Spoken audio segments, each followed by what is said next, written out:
to interviews from Quito. My name is Andy Sebastian. Today we're going to meet a wonderful violinist, composer from Japan. He's been living in Ecuador for the last 16 years. His name is Tadashi Maeda. He's currently a musical director of Teatro Nacional Sucre. We're going to talk about Ecuadorian music. We're going to talk about a wonderful musician living here in Quito, here in interviews from Quito. How you doing, Tadashi? I'm fine, so thank glad you. I'm good. to see you, and I'm very glad that you're here with us and talk about your musical career, your music in Ecuador. That's most Thank you. important. You've been living here for the last 16 years, Tadashi. 16 years. And you started studying classical music in Tokyo when you were very, very young. Can you tell us about that experience? I was 5. I was a really shy boy. You know, I had friends, but I preferred listening to music alone, maybe with my brother. I have a younger brother. And my mother told me one day, okay, maybe you should give a try on music. Then it was violin. I didn't really know what violin is. I'm from rural town in Japan. The school was fine. I was not that much interested. My mother told me to do, and my professor told me to practice. So I did, and it was good because I became better. You studied violin and composition in Indiana University. Tell us about that experience in the United States. It was a wonderful, difficult time. I went there in '91. Just started attacking Iraq or Iran. I don't really remember. And being a foreigner, and I didn't speak much English either. It was kind of difficult in the beginning because I already knew something about music. And when I was working with other people coming from all over the world, I couldn't express, what I wanted to say in English. The musical reason was in my head, but just in Japanese. I started studying composition too, and my composition teacher came to one of my recital where I was playing, those Beethoven, Brahms stuff.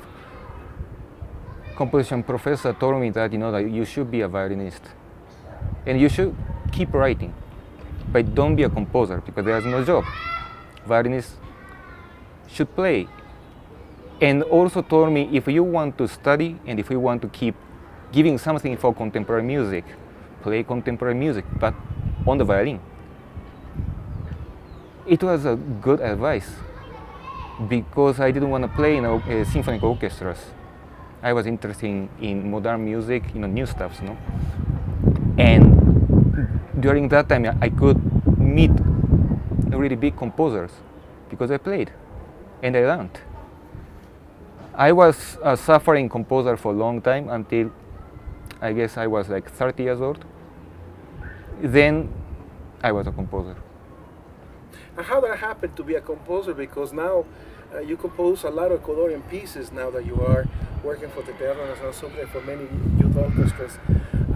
As the advice from your teacher says, don't become a composer because there's no job.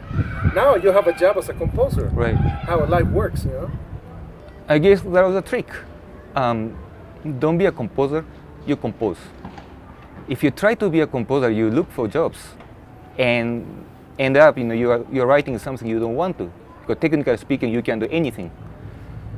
But I was writing the things I wanted and I felt. So it was so natural for me to start writing the Ecuadorian music because I live in Ecuador and I live in Ecuadorian culture. I came to Ecuador, I got here first day, and next day I went to bookstore and I saw the map and I knew where I was. As a former professor of the Ecuadorian Youth Symphony Orchestra, what was the significance about this project? It was the idea. They wanted to have professors from the outside of the country. I didn't speak Spanish. Most of my students are the age of mine. And funny thing is, most of my students already had 2 kids, 3 kids, 4 kids. And I was a bachelor. So you were just talking to them in English most of the time? First 4 months. And how long it took you to learn Spanish? 4 months to start speaking, and until now I can speak that much good. And one of the things I researched about your career is that you were in the Ecuadorian Youth Symphony orchestra connected in any way to the Venezuelan experience? Yes, it came from the idea of the Venezuela, Caracas. I didn't know about it. But after that I learned, honestly speaking, I didn't know about the Venezuela movement, symphonic movement for young kids. Honestly speaking, I didn't think it is good. You know, I had the idea, something coming from New York, something coming from Paris, something, you know, those cliché, can be good. Something coming from Tokyo can be a bit less. And something coming from South America, can be less. I am saying that was the first idea. But then when I was analyzing, when I was meeting with those people from Venezuela, wonderful as everybody knows, and I changed my idea. And do you get a chance to meet Gustavo Dudamel? Dudamel, no. I met many friends of him. Yeah. And what do you think of Gustavo Dudamel now as a director of Los Angeles Philharmonic and probably for Berlin Philharmonic soon? That's a big American dream worldwide. And that gave a lot of dreams and hope for any kids, you know, who want to be something. Just like Bruce Lee gave me, Jackie Chan gave me in the beginning. An Asian can be something, you know, outside of our country. Yes. A boy from the street, a boy from somewhere in Venezuela can be a big maestro, and I really appreciate it. That's a wonderful experience of what is happening in Venezuela right now with music. And in the recent years, you have become interested in composing music. Tell us about your early projects, like the electroacoustic music. I started, I guess, 2003, 4, something like that. You know, everybody had computer. Technology was getting better, faster. And the funny thing is that, for instance, in Tokyo, if you want to do electroacoustic music, you have to find somebody who knows about it. Then in Ecuador, you know, there's nobody. So I have to investigate, I have to get the software, I have to do something about it, playing with it, and I have to give the concerts, and I have to see what is the reaction. I am not that, you know, technological guy, because I play the violin, you know, I'm not DJ, but I had to do everything, and it was the right timing because we had a computer, you know, we could work without knowing that much stuff. If it was 70s, you know, I had to buy a big machine and I had to buy everything, and I didn't have money. So one of the projects of doing this, probably your early influences in pop or jazz music will be some violin players like Jacques Ponty, Jerry Goodman, and the new violin players in the pop music. Now you're doing something with Ecuadorian music as a violin, as an acoustic. Now you have a wonderful sextet. I've seen you perform many times. Thank you. And in 2005 you produced the album Identidades, which is actually an album of Ecuadorian music. How much of a challenge was this for you? First of all, you know, there was no time. The producer told me to compose and record everything in 2 weeks, and that's a little time for CD. I really didn't know if I could do that, but you know, I didn't have time to assure that, you know, I could do that. So I started, and I did it. That was a good experience. I used the format of jazz trio, blues violin, because, you know, I didn't have to write all the notes. We can get from the chart. So what I had to compose really was the chart. I kind of like, you know, what I did, but I don't do that now. The reason is that I started getting closer to Ecuadorian music through rhythms, because there are many genres. But it's not the only thing, you know. You have to know the melody, you have to know the harmony, and I was putting all together, you know, what I know, something not of the Ecuador, something not of the jazz either. Then the effect is weak. Now I don't do that. If I want to complicate one part of it, For instance, if I want to complicate harmony, I want to stay melody with pentaphonic stuff. If I want to complicate melody, I stay as original as possible, the rhythms. When you complicate everything, it's kind of global and you don't have any down-to-earth stuff. And as far as the technical stuff, as far as playing the violin, in the classical sense or in the jazz sense, how much of a challenge is to do Ecuadorian music? Very the much. Violin? Very much.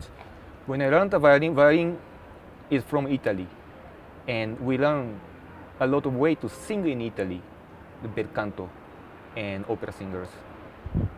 I listened to many great singers from Italy, and that's what I had to do because the violin is a melodic instrument. Then I had to study how those Ecuadorian singers, especially the popular singers, sing, and I was fascinated. It's nothing to do with, for instance, the way tango singers would do, or Italian opera singer would do. There are very much of the patience. You don't shout. In other genres, we shout and we express. But some music, when you want to express, you keep your tone really controlled. But then you're gonna see something behind that you're putting with. Some of the singers would have control of the vibrato, which is nothing to do with, for instance, jazz. I'm not saying which music is better. It's just Ecuadorian music has to be sung in some certain way, and I had to learn that way, and I had to translate it to violin, and I didn't have that on my hand, and I had to invent, and that's what I do. And you did this by listening to old recordings or listening to singers and trying with the violin, more That's or what less? I did. That's what I did. For instance, the famous pasillo, aguacate, and you listen to Julio Jaramillo sing just first phrase, eres mi amor, and I copy it, until I get some sensation in it. Then you forget about it. Then I try to have my own voice. My violin has other voice, but not going back to, Italian music, European music. Okay. In 2014, you were a change of production of Misa Ecuatoriana with music of Segundo Condor. We will be talking about Segundo Condor, Right. and which combine Andean and Catholic music. Tell us about this concert. That was difficult because I knew Segundo was writing these 3 years a misa. He was looking for the exact day to perform it. Then he got sick. One day to the other, he was on the bed doing nothing. The family, I'm a friend of the family friends. The family told me that he has to be finishing all the pieces, and the PC is not with password. We look for everything, and there were 6 pieces. 5 pieces were done. It was orchestrated and everything. 1 piece had only bass line and melodic line, and that I had to construct it. It was not that much difficult because I worked with Segundo Condor. Then I started putting all the things together because I didn't even know the order. And there was something strange because there was a kind of entering song, but there was no exit song. We found it one day before the concert. Again, there was only melody. I had to make it to be played with orchestra and chorus.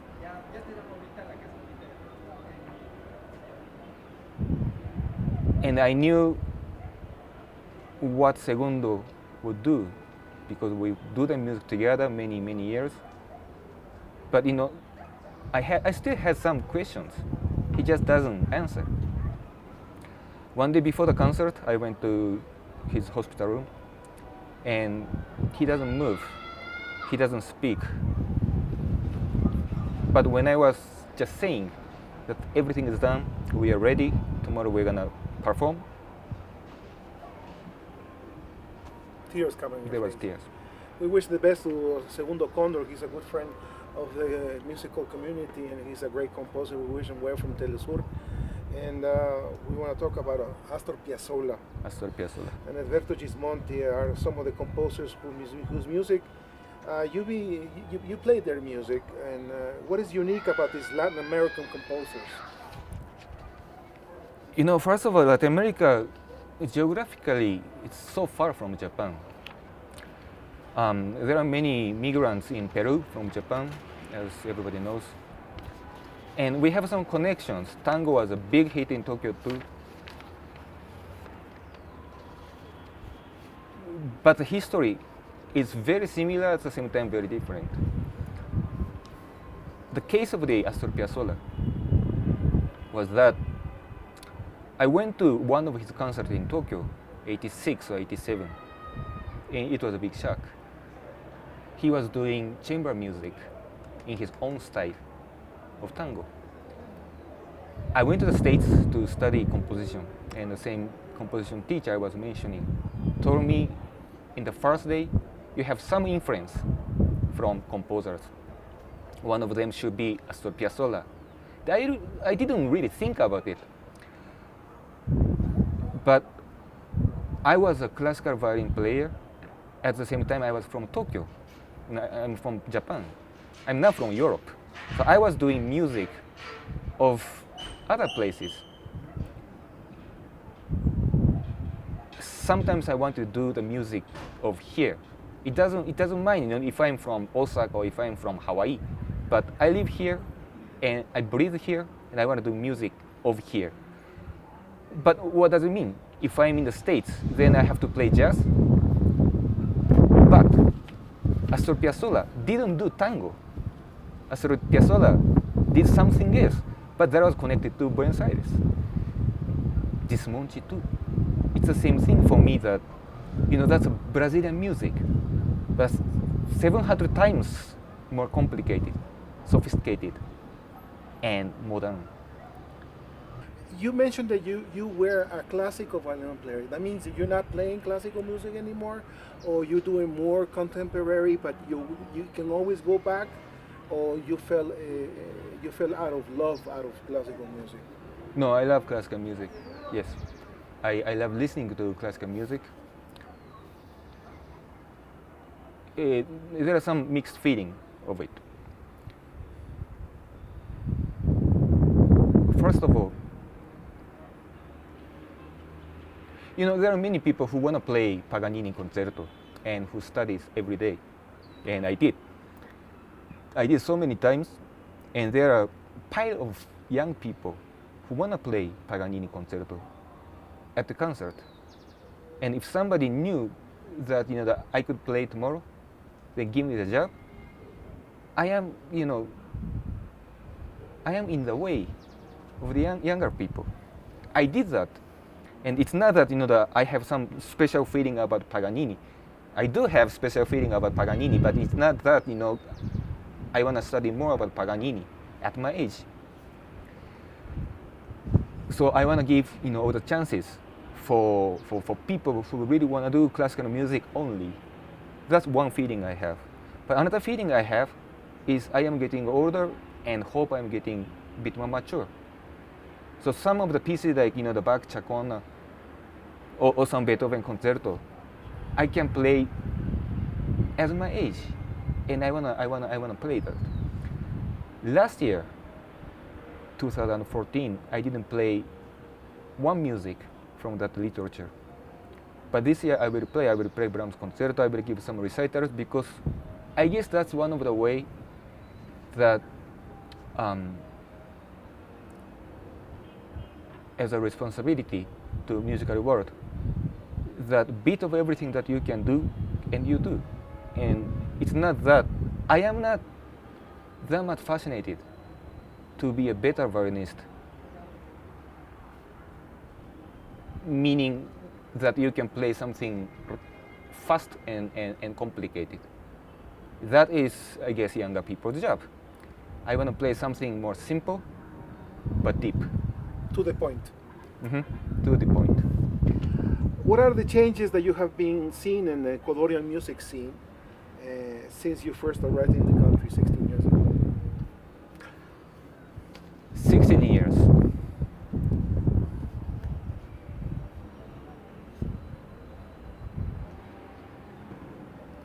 One of the things I have to say is that when I got here, I didn't know everything. I knew the thing I knew, the very small world. Musical world was pretty much big. I remember